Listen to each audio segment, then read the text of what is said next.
अरे भीख नहीं हक सरकार मांगिला, अरे भीख नहीं हक सरकार मांगिला, बेरोजगार बानी साहेब रोजगार मांगिला। क्या कहने, वाह वाह। अरे भीख नहीं हक सरकार मांगिला, भीख नहीं हक सरकार मांगिला, बेरोजगार बानी साहेब रोजगार मांगिला, बेरोजगार बानी साहेब रोजगार मांगिला। कहे अरे 2 करोड़ नौकरी देवे के रहे वादा, आ कहत रहल कि रोजगार मिली ज्यादा।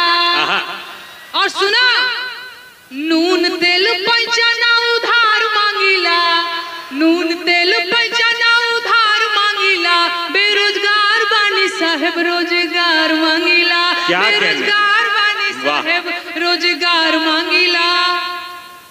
अरे देश के इकोनॉमी के बैठ गइल भट्ठा, आँख खोल देखा मालिकार हमें झूठा, अरे आँख खोल देखा चौकीदार हमें झूठा। और सुना, खेत बाड़ी जमीन बधार मांगिला, खेत बाड़ी जमीन बधार मांगिला, बेरोजगार बानी साहेब रोजगार मांगिला, बेरोजगार बानी साहेब रोजगार मांगिला। एक और लाइन, यहाँ पे बहुत सारे मेरे नौजवान भाई लोग बैठे खड़े हुए हैं, मैं आप लोगों के लिए एक लाइन गाना चाहती हूँ।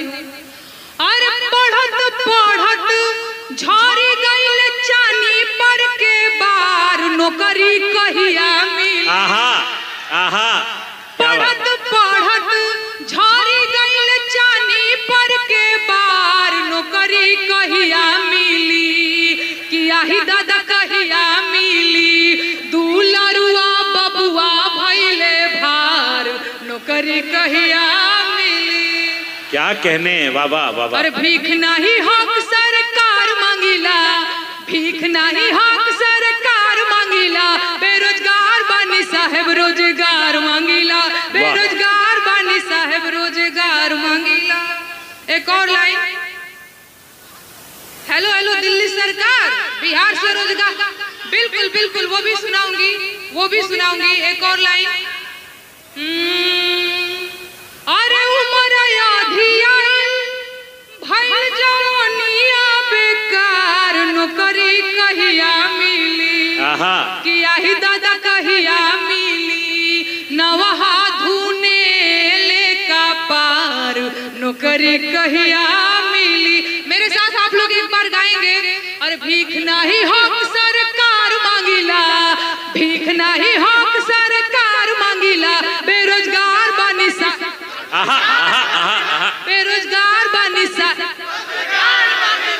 एक लाइन और, हमके हमके हमके चाही ना कुछ और रोजगार चाही, हमके चाही ना कुछ,